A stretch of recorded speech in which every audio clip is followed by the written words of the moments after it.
WCC의 에큐메니컬 운동에 대해 교계 내에서도 의견이 엇갈리는 가운데 신학 전문가들의 조언을 들어봤습니다.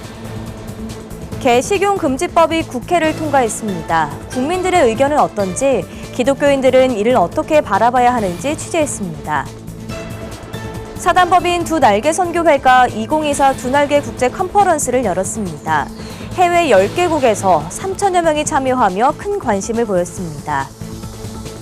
기독교 한국침례회 총회 이종성 총회장이 법원으로부터 직무 집행정지 가처분 결정을 받았습니다. 구티비 다번역 성경 찬송 애플리케이션이 일일 이용자 수 10만 명을 돌파했습니다.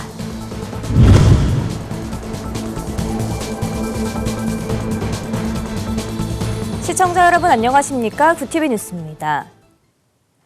각각의 지역과 교파의 다양성 안에서 예수 그리스도라는 공통의 신앙을 추구하는 교회 일치운동, 세계교회협의회 WCC의 에큐메니컬 운동입니다. 하지만 그간 에큐메니컬 운동에 대해 긍정적인 의견과 부정적인 의견이 함께 공존해 왔습니다. 전문가들로부터 에큐메니컬 운동에 대한 견해를 정리해봤습니다. 김효미 기자가 보도합니다. 두 차례의 세계대전 이후 교회 간의 국제연대와 선교협력의 필요성이 대두되면서 1948년 탄생한 세계교회협의회 WCC. WCC가 추구하는 교파를 초월한 교회연합운동 WCC 에큐메니컬 운동은 한국교회 연합기관 중 하나인 한국기독교교회협의회 NCCK 설립의 기반이 됩니다. 하지만 교계에서는 이 에큐메니컬 운동에 대한 의견이 엇갈립니다. 교회협은 최근 에큐메니컬 운동을 정리한 도서를 출간해 WCC 에큐메니컬 운동에 대한 오해와 진실을 다뤘습니다. NCCK의 에큐메니컬 운동을 하며 받은 오해와 이에 대한 해명을 들어봤습니다. 하나는 전쟁, 6.25 전쟁 이후에 공산주의를 오히려 이제 우리가 받아들이거나 수용을 한다 하는 그런 용공의 문제가 컸던 것 같아요. WCC 세계교회 협의회 안에 그 공산주의 국가의 교회들도 이렇게 함께하는 곳들이 회원 교단으로 오다 보니까 오해들을 좀 불러 일으켰던 것 같고요. 그 역사와 전통이 좀 다르더라도 함께해가는 그런 과정이 있어야 되지 않나. 김종생 총무는 단지 공산주의 체제 안에 있는 교회를 지키기 위해 노력했을 뿐이라고 강조했습니다. 두 번째는 종교다원주의. 저희들은 기본적으로 예수 그리스도를 구주로 고백하라 하는 그 테두리 안에서 어쩌면 약간의 정치나 예전이나 교리의 어떤 이런 차이들은 우리가 다 수용을 한다. 세 번째는 이제 동성애와 관련된 찬반, 동성애자라 하더라도 배제를 하거나 혐오의 대상이 되어서는 안 되겠다. 에큐메니컬에 속하지 않은 전문가를 통해서 객관적인 입장도 들어봤습니다. 합동신학대학원 대학교 이승구 교수는 먼저 에큐메니컬 단어의 개념부터 지적했습니다. WCC 에큐메니컬 운동과 참된 에큐메니컬 운동은 구분돼야 한다는 겁니다. WCC의 그 신앙 고백에는 삼위일체를 믿는다고 돼 있어요. 실질적으로는 그걸 꼭 안 믿어도 일단은 같이 와서 얘기를 하자. 진리라고 하는 것은 이런 대화를 통해서 우리에게 나타날 수 있다라고 얘기하면서 이 교수는 1961년 인도 뉴델리에서 개최한 총회 이후 서구 선교사들이 더 이상 선교할 필요가 없다는 선교 모라토리움을 선언했다며 단체가 비성경적인 모습을 보이기도 했다고 지적했습니다. 하나님은 안 믿는 사람들 속에서도 이미 역사하고 있었으니까 굳이 다른 사람들이 거기에 가서 복음을 전할 이유가 없다. 에큐메니컬 운동을 바라보는 시각은 교계 내에서도 다양한 상황입니다. 사람들의 해석이 개입했느냐, 성경에 근거했느냐를 두고 앞으로도 에큐메니컬을 둘러싼 교계의 진통은 이어질 전망입니다. 구티비 뉴스 김효미였습니다. 3년 뒤인 2027년부터는 우리나라에서 개식용이 전면 금지됩니다. 국회는 개식용 목적 사육과 도살, 유통 등 종식에 관한 특별법, 일명 개식용 금지법을 통과시켰는데요. 법안 통과 결정에 찬성과 반대 의견이 분분합니다. 기독교인 입장에선 개식용을 어떻게 바라봐야 하는지 신학 전문가의 의견을 들어봤습니다. 장현우 기자가 취재했습니다. 개식용 금지법이 지난 9일 국회 본회의를 통과했습니다. 주요 내용은 식용 목적으로 개를 사육하고 도살해 유통하고 판매하는 행위를 금지하는 겁니다. 법안 이행을 위해 정부는 개식용 업자가 폐업하고 다른 업종으로 전환할 수 있도록 지원할 계획입니다. 한 여론조사 결과 개식용 금지법에 대한 국민의 의견은 팽팽했습니다. 응답자들은 개식용 금지법 찬성에 근소한 차이로 더 많이 응답했습니다. 식용을 목적으로 진행되는 도축과 사육이 잔인하다는 의견이 많았습니다. 시민 인식 자체가 개를 식용으로 사육을 하고 도살을 하는 이런 전 과정에 대해서 굉장히 좀 거부감이나 문제의식을 느끼시는 분들이 대부분이고요. 이제 그 국민의 인식이 법 통과까지 이어진 거라고. 하지만 개식용 금지를 법으로 규정하는데 반대하는 응답자도 46%를 차지한다는 점에서 우리 사회가 이에 대해 반반의 의견을 보이고 있는 것으로 나타났습니다. 소나 돼지, 닭, 염소를 먹듯이 개고기도 먹을 수 있다고 생각해요. 법으로 먹지 말라고 강제하는 건 좀 그러네요. 개식용에 대해 기독교인은 어떻게 바라봐야 할까? 성경의 근거에 자율성에 중점을 둬야 한다는 분석이 나왔습니다. 창세기 9장에서는 특정한 동물을 지칭하지 않고 모든 동물을 상대로 해서 식용으로 섭취할 수 있도록 하나님께서 허용하셨고, 개를 식용으로 섭취하느냐 섭취하지 않느냐 하는 문제는 개인의 어떤 신념이라든지 종교적인 어떤 문화라든지 거기에 따라서 결정할 문제고, 그런 의미에서 우리 사회가 이 문제에 대해서는 다양성을 용인해 줘야 되는 그런 문제다, 그렇게 판단이 됩니다. 일각에선 법으로 국민 생활을 규제하는 사법 만능주의라는 지적도 나오고 있습니다. 개식용 금지법은 3년 뒤인 2027년 초 시행될 예정입니다. 비기독교인들을 비롯한 개신교인들도 개식용 금지에 대한 의견이 분분한 만큼 당분간 사회적 혼란을 피하기 어려워 보입니다. 구TV 뉴스 장현우입니다. 평신도를 사역자로 세우는 데 앞장서는 두 날개 선교회가 국내외 성도들을 대상으로 컨퍼런스를 개최했습니다. 미국, 일본 등 10개국에서 참가할 만큼 열정이 뜨거웠는데요. 그 현장을 이진우 PD가 취재했습니다. 사단법인 두날개 선교회가 주최하는 2024 두날개 국제 컨퍼런스가 15일부터 2박 3일간 부산 풍성한교회에서 개최됐습니다. 이번 컨퍼런스에는 미국과 일본, 중국, 대만 등 10개국에서 3,000명의 인원이 참가하며 건강한 교회를 세우는 운동에 관심을 보였습니다. 선교회 관계자는 코로나 시기에 이동이 자유롭지 못한 해외 참석자들이 이번 컨퍼런스에 직접 참석하게 되어 참석률이 더욱 높았다고 말합니다. 국제 컨퍼런스를 준비한 두날개 선교회 대표 김성건 목사는 하나님께서 건강한 교회를 세우기 위해 많은 사람들을 보내셨다며 컨퍼런스를 경험한 사람들이 돌아가서 건강한 교회를 세우는데 힘쓰길 바란다고 전했습니다. 건강한 성도가 건강한 교회를 세웁니다. 정체성을 그리스도인으로서 정체성을 확실히 가지고 신앙생활을 해서 꿈에도 소원인 재생산을 이루어 나간다면은 정말 하나님이 원하시는 뜻대로 살아가는 또 성도가 되는 것이고 교회가 된다고 믿습니다. 올해로 23회째를 맞는 컨퍼런스엔 김성곤 목사가 주 강사로 나서 강의를 전했습니다. 이어 한동대학교 국제지역학 마민호 교수가 빅블러 시대의 세계 선교라는 주제로 강의를 전했습니다. 마 교수는 두날개 운동과 연합 선교를 통해 열방의 생명력을 불어넣어야 한다고 전했습니다. 또 대만 신학원 역계상 목사는 대만에서 두날개 운동을 통해 변화된 사례를 소개했습니다. 전 세계에서 모인 참석자들은 이번 컨퍼런스를 통해 현지 교회에 잘 적용하여 건강한 교회를 세우겠다고 입을 모았습니다. 希望回去之后能够把这个双义的精神应用在教会，也希望看到台湾有如此健康的教会，让我们能够成为双义展翅上腾的教会。受けた恵みをまた日本に帰って教会に受け流していきたいと思います。 컨퍼런스가 끝난 이후 참석자들은 소그룹의 중요성에 대해 깨닫게 됐다며 성령의 인도하심과 복음의 절대 능력을 다시 의지하는 시간이 됐다고 말합니다. 또 양육을 통해 교회를 다시 세우는 도전을 받았다고 입을 모았습니다. 행복 모임, 소그룹, 정말 그것을 제가 섬기고 있는 교회에서 확실하게 교육을 받고 함께 그것을 기도하면서 준비하고자 합니다. 저만 양육 잘 받고 끝나는 게 아니라 다음 세대인 저희 가족들도 저희 교회도 양육을 해야 된다에 도전을 받고. 두날개 선교회는 컨퍼런스 이후 집중적으로 두날개를 배울 수 있는 6단계 집중 훈련을 이어갈 예정입니다. 구TV 뉴스 이진우입니다. 법원이 16일 기독교 한국침례회 총회 이종성 총회장의 직무정지 가처분을 결정했습니다. 서울고등법원 제25 민사부는 침례교 전 부총회장 이용 목사가 이종성 총회장을 상대로 제기한 직무집행정지 가처분 소송에서 이 총회장의 허위사실 유포와 금품 수수 등 혐의를 인정했습니다. 법원은 이종성 총회장이 선거 직전 교단에 200만 원을 헌금했다는 것은 가짜뉴스라며 실제 헌신한 금액은 1억 5천만 원이 넘는다고 밝힌 것이 선거 결과에 영향을 줬다고 판단했습니다. 또한 상대 후보자에 대한 허위 사실을 유포한 것과 유권자들에게 금품을 제공한 사실이 소명된다고 판단했습니다.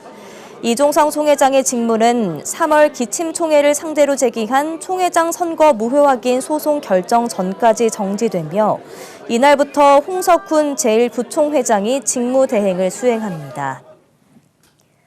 구티비가 국내외 성도들을 대상으로 서비스 중인 다번역 성경 찬송 애플리케이션이 하루 평균 이용자 10만 명을 돌파했습니다. 이는 국내에서 서비스되는 성경 앱 중 일일 방문자 수 1위에 해당하며 글로벌 서비스 성경 앱들과도 대등한 수준으로 평가됩니다. 국내 대형 플랫폼의 인기 게임이 일일 이용자 수 10만 명 규모인 점을 비교하면 성경 앱으로서 대기록을 작성했다고 볼 수 있는 대목입니다. 구티비는 일일 사용자 수가 증가한 것을 최근 서비스를 시작한 통독 기능의 영향으로 분석하고 있습니다.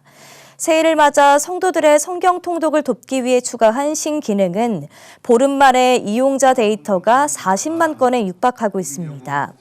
서비스를 총괄하는 구티비 뉴미디어 디지털국 박정훈 부본부장은 이 같은 결과는 하나님의 축복과 다번역 성경을 이용하는 많은 성도들의 관심 덕분이라며 다번역 성경 찬송이 이용하는 성도들의 신앙생활에 큰 도움이 되는 도구가 되길 바란다고 말했습니다. 뉴욕지구 한인교회협의회가 현지 시간으로 지난 16일 뉴욕 한인봉사센터 광당에서 2024년 신년 감사예배 겸 할애 만찬을 진행했습니다. 이날 행사엔 뉴욕시 정치인들과 김동건 뉴저지 교협 회장, 김영미 뉴욕 한인봉사센터 회장, 김광석 뉴욕 한인 회장 등 교회 단체장과 사회 리더들이 참석해 축하했습니다. 뉴욕 교협 회장 박태규 목사는 환영 인사를 통해 희년을 맺는 교협 50주년을 맞아 세계 할렐루야 대회를 뉴욕 매치구장에서 열 계획이라고 밝혔습니다. 50주년 희년은 더 크게, 더 넓게, 더 높게 주님의 사역을 펼쳐갈 수 있는 기회라고 생각합니다. 50회기 뉴욕 교협은 이날 목회자상과 평신도상, 감사패, 사회봉사상 등을 시상하며 관계된 많은 이들의 노고에 감사를 전했습니다. 군산 더숨 구구지원센터에서 장애 청소년을 위한 성경통독 겨울 비전 캠프가 열렸습니다. 정읍 선교교회에서 주관한 이번 겨울 비전 캠프는 신앙의 사각지대에 있는 장애 청소년들을 위한 신앙성장 프로그램의 일환으로 장애 청소년과 장애 청장년, 비장애 청소년 등이 모여 성경 역사 특강과 성경을 통독하는 컨텐츠를 진행했습니다. 우리 장애인분들이 이렇게 어떤 예배를 통해서 또 말씀을 통해서 기도를 통해서 변화되어져가는 그런 과정들을 많이 봐요. 이 비전 캠프를 통해서 아이들이 성경 말씀 한 글자 한 글자 읽어갈 때마다 그들이 눈동자를 바라보면 정말 그게 은혜가 되고 그 모든 것이 하나님께 감사하다 이런 고백이 돼요. 문 목사는 장애인분들이 기독교 문화를 접하는 것은 매우 어려운 일이라며 신앙의 사각지대에 놓인 이들을 위한 복음의 사역에 앞으로 앞장서겠다고 다짐을 전했습니다.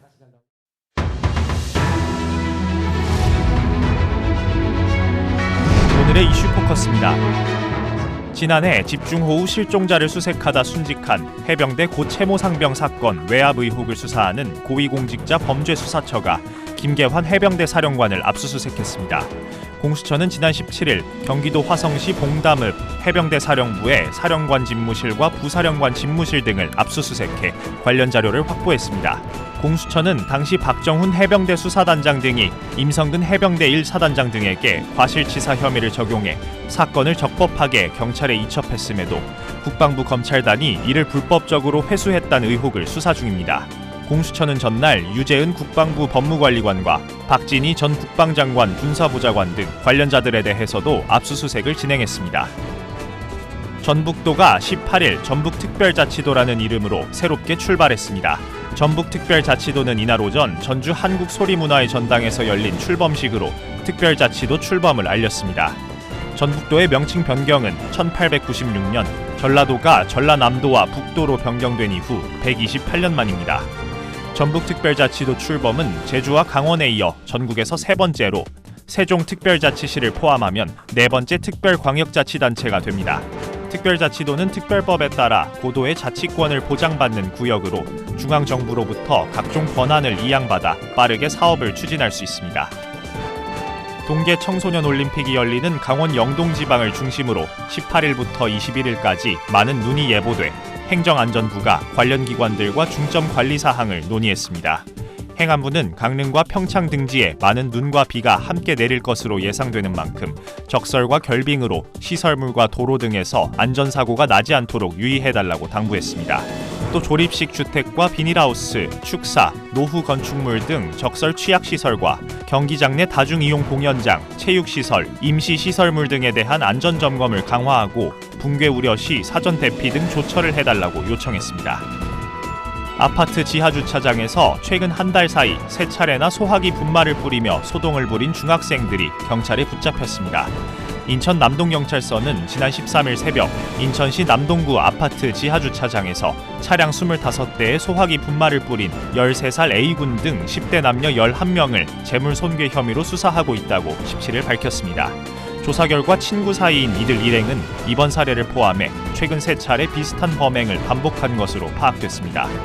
경찰은 조만간 A군 등을 불러 범행 동기 등을 조사하고 인천가정법원 소년부에 송치할 방침입니다. 구TV 뉴스 권현석입니다.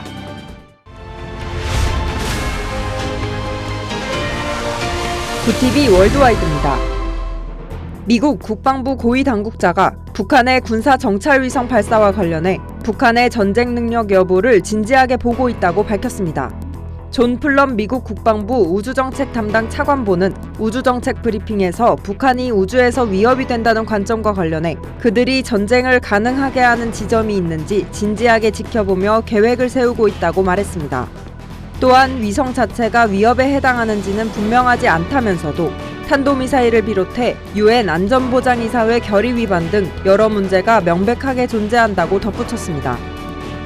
미국이 후티를 3년 만에 다시 테러단체로 지정한 직후 후티 반군의 미국 화물선 공격과 미국의 미사일 맞대응이 이어졌습니다. AP통신 등 외신에 따르면 미국은 17일 홍해에서 민간 선박을 공격하고 있는 예멘의 친이란 반군 후티를 겨냥해 추가 미사일 공격을 단행했습니다. 미국 당국자들은 미군 배가 예멘의 후티 반군이 통제하는 지역을 향해 또 다른 미사일들을 발사했다고 전했습니다. 앞서 후티 반군은 미국 선박 젠코 피카르디를 다수의 적절한 발사체로 공격했다고 밝혔습니다. 그러면서 스스로를 지키고 가자 지구의 팔레스타인인들을 돕기 위해 공격을 계속해 나갈 것이라고 덧붙였습니다. 노르웨이 아동 청소년 가족부가 해외 어린이 입양을 잠정 중단하는 방안을 검토 중이라고 미 일간 뉴욕타임스와 AP통신 등이 현지 시각 17일 보도했습니다. 이번 방안은 입양과 관련된 서류 위조와 법 위반, 납치 의혹 등에 대한 조사가 마무리될 때까지 해외 입양을 중단하는 내용을 담고 있습니다. 앞서 현지 매체는 한국에서 입양된 한 여성이 사실은 50년 전 한국 부모로부터 강탈된 아이였다는 내용 등을 보도했습니다. 앞서 스웨덴도 지난해 한국 어린이 입양을 중단했습니다. 6.25 전쟁 등으로 인한 한국 아동의 국제 입양은 1970년대부터 집중적으로 이뤄졌으며 정부가 승인한 사설 입양기관을 통해 미국과 유럽 등지로 입양 보내진 어린이는 20만 명에 이릅니다. 새해 첫날 규모 7.6의 강진이 발생한 일본 이시카와현 노토반도 시카 원자력 발전소의 비상용 발전기가 17일 시운전 중 자동으로 정지했다고 마이니치 신문이 18일 보도했습니다. 보도에 따르면 호쿠리쿠 전력은 지난 16일 노토반도에서 규모 4.8 여진이 일어난 것을 계기로 시카 원자력 발전소 1호기 원자로에 비상용 디젤 발전기 3대를 17일 시운전했지만 그중 한 대는 경보음을 울리며 자동으로 멈췄습니다. 발전기가 자동 정지한 원인은 규명되지 않았습니다. 시카 원전은 강진 직후 외부에서 들어오는 전원 5개 회선 가운데 2개가 끊겼고 변압기가 파손돼 2만 리터가 넘는 기름이 누출된 바 있습니다. 구티비 뉴스 장세인입니다.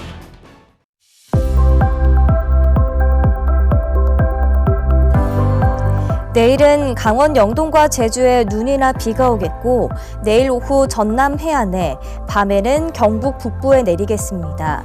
강원 산간에는 내일까지 15cm 이상의 폭설이 쏟아지며 대설특보도 내려지겠는데요. 강원 동해안에도 최고 7cm의 많은 눈이 내려 쌓이겠습니다. 이어서 전국 날씨입니다. 내일 한낮 최고 기온은 서울 8도, 강릉 4도가 예상됩니다. 남부지방은 광주와 부산 11도, 대구 8도, 제주 13도를 보이겠습니다. 날씨였습니다. 중국이 코로나19를 공식 발표하기 전에 이미 코로나19를 유발하는 바이러스의 존재를 인지하고 유전자 분석까지 마쳤다는 정보가 나와 파문이 일고 있습니다. 전 세계를 마비시킨 코로나19의 발견이 일찍 공유됐다면 막을 방법을 찾을 수 있지 않았을까 하는 아쉬움이 남는 대목입니다. 중국에 말할 수 없는 사정도 있었겠지만 결국 많은 희생을 낳은 사건으로 인류사에 기록됐습니다. 이에 대한 중국 정부의 책임도 있어야 할 것입니다. 이상으로 뉴스를 마칩니다. 함께해 주신 여러분 고맙습니다.